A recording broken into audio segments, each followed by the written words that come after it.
The subject of this is managing reputations online. How does managing reputations online differ to anywhere else? Social media for me is where the true symmetrical model really exists. It's a place where communities can be established, where a dialogue takes place, and where I guess there is that breaking down of conventional barriers in terms of language, in terms of approach, in terms of timing.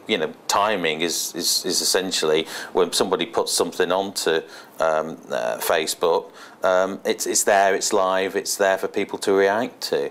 I think the other thing is, of course, is that something that happens online is also being picked up and is tracked by other media. So I know for a fact of a good number of journalists who, both broadcast and traditional, who track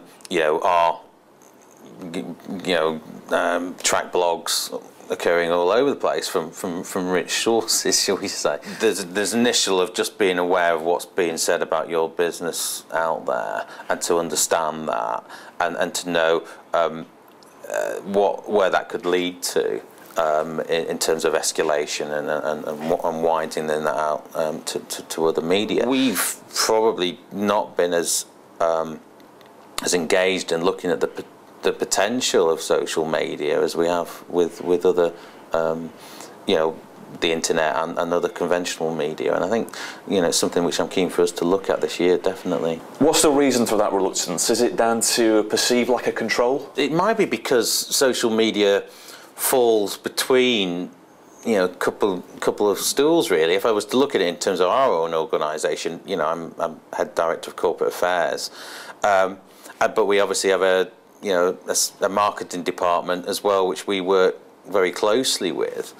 And I suppose you can say, well, where does social media sit from a corporate perspective in that space? And maybe the answer is that it's just me and the director of marketing need to get our heads together and work through that. What sort of conversations do you have at board level when trying to decide how to change the organisation's view of the world, moving into social media, letting some of the control go?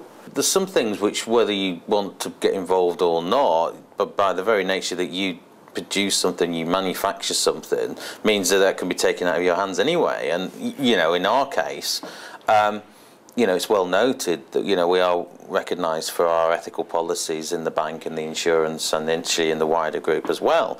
Well, those ethical policies are socially, environmentally and ethically led, so they do lend themselves clearly to dialogue and discussion, which you would think, and has been the case, something which is picked up through various social media. And there's been things in the past where we've declined to open a bank account for an organisation, which has then prompted others to voice their views and opinions through social media. And it is interesting when you do then see that dialogue going, because you do get the fors and the againsts, and that is as a direct result of an action that we've taken. I feel quite relaxed about that. I think the role for us is only to intercept if there's something that's factually wrong. I think that's important, and then at that time also to make it very clear in what capacity you are responding to that. I'm absolutely vehemently opposed to this shadow activity of a corporate trying to pretend to, which I think is in breach of all the IPR guidelines on this anyway, and I would take a very, very dim view if I found out that any member of our organisation was doing that.